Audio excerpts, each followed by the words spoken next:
Friends, நம்ம இன்றைக்கி இந்த வீடியோவில் நம்ம வீட்டிலையே பொட்டாட்டோ ஃப்ரை எப்படி பண்ணுறதுன்னு தான் பார்க்க போகிறோம். அதாவது பொட்டாட்டோ சிப்ஸ் பண்ண போகிறோம். நம்ம இப்போ கடையில் வந்து லேஸ், பிங்கோ அது இதுன்னெலாம் வாங்கி கொடுக்குறோம்ல, எல்லாமே பொட்டாட்டோ வச்சு தான் அவங்க சிப்ஸ் மாதிரி பண்ணி அதில் கொஞ்சம் கொஞ்சம் இந்த ஆரோமாஸ் எல்லாமே ஆட் பண்ணி அவங்க வந்து இது பண்ணிகிட்ருக்காங்க. ஸோ நம்ம வீட்டிலே என்ன மாதிரி பண்ணலாம் அப்படின்னு தான் பார்க்க போகிறோம். ஸோ நான் அதுக்கு கொஞ்சம் பொட்டாட்டோ எடுத்து வச்சுருக்கேன். அதுக்கு மேலே இருக்க தோலெல்லாம் நல்லா ரிமூவ் பண்ணிக்கோங்க. தோலை ரிமூவ் பண்ணுறதுக்கு முன்னாடி நல்லா அதை வாஷ் பண்ணிக்கோங்க பொட்டாட்டோவை. அதுக்கப்புறமா நல்லா குட்டி குட்டி ஸ்லைஸாக கட் பண்ணிக்கோங்க. இந்த மாதிரி நல்லா மெலிசாக தான் நீங்கள் கட் பண்ணணும். இப்போ வந்து நம்ம வந்து கேரட் எல்லாம் சீவுறது இருக்குல்ல, அதுலேயே நமக்கு வந்து இந்த பொட்டாட்டோ ஸ்லைஸ் பண்ணுற அந்த இது இருக்கும். ஸோ அதில் வந்து நம்ம ஷேப்பாக கட் பண்ணி எடுத்துக்கோங்க. நான் வந்து நைஃப் வச்சு தான் இந்த மாதிரி கட் பண்ணேன். இப்போ வந்து நம்ம பொட்டாட்டோ ரெடி ஆகியாச்சு. இனி வந்து நம்ம இதை ஃப்ரை பண்ணுறதுக்காக ஒரு கடாய் எடுத்துக்கோங்க. அதில் என்ன எண்ணெய் நீங்கள் யூஸ் பண்ணுவீங்களோ, பொரிக்கிறதுக்கு என்ன எண்ணெய் யூஸ் பண்ணுவீங்களோ அந்த எண்ணெய் வந்து இதில் ஆட் பண்ணிக்கோங்க.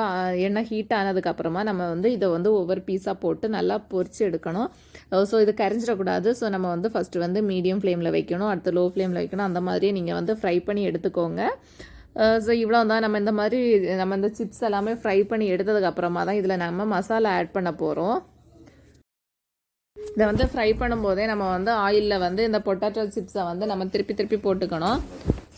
ஸோ இல்லை நம்ம வந்து ஹை ஃப்ளேமில் வச்சா இது வந்து கரிஞ்சிடும். ஸோ நம்ம வந்து மெல்லிசாக இந்த மாதிரி முன்பின்னமாக திருப்பி போட்டு எடுத்துக்கணும்.